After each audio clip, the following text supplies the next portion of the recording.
Colin Farrell, one of Ireland's most renowned actors, is no stranger to commanding attention with his powerful performances. But on Saturday his presence was marked not by a role, but by raw emotion as he stood before family, friends and mourners at the Church of Our Lady of Victories in Ballymun to honor his beloved father Eamon Farrell, who passed away on April 9 at the age of 83 after a long and bravely fought illness. The funeral was a deeply personal and emotional moment for Colin, who delivered a touching eulogy that revealed not only the bond he shared with his father but also the profound impact Eamon had on his life.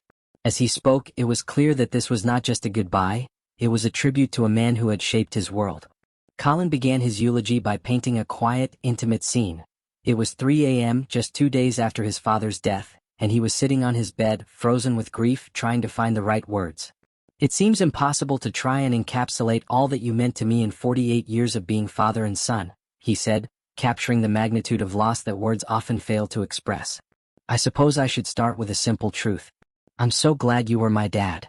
He spoke candidly about their relationship, acknowledging that like many father-son dynamics, theirs had its difficult moments. But it was the love, the laughter, and the shared memories that rose above all else, especially as Colin grew into adulthood and became a father himself. He said that all he could remember now were the good times, the moments of connection that stood frozen in time, now viewed through the lens of grief. Colin's eulogy was rich with vivid storytelling, including a humorous and heartwarming tale from his childhood. He recalled being only 7 years old on a family holiday in France when his dad, wearing just a pair of tight football shorts and no shirt, attempted to sneak into a restricted area of the Prince's Palace in Monaco.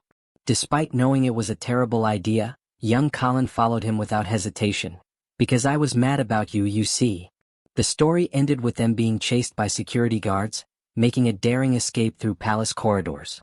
Colin described the moment as terrifying yet exhilarating, breaking the rules with his dad, the man who made life thrilling. Another memory that stood out was Eamon's passion for football, a love he passed down to Colin with deep enthusiasm. Colin spoke about how much it meant to him to share that bond, recalling a humorous moment during training when he became possessive of his father's attention, reminding him that he was the true son. "You loved that story," he said fondly. "You told everyone about it for 20 years. He didn't shy away from the emotional weight of the eulogy. Colin spoke about how much of his identity and memory had been shaped by his father's experiences. "Your history bled into me," he said.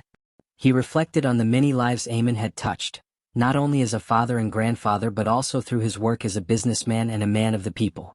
Thousands of customers knew him, but Colin knew a different side. The father who made him feel proud, the man who made life exciting, and the figure who remained a constant presence even through the hardest of times. Colin closed his tribute with heartfelt gratitude, saying he was thankful that his father had lived a life filled with love, adventure, travel, laughter, and plenty of football. "I loved being your son, Dad," he said simply, and that sentiment echoed through the church, resonating with everyone present.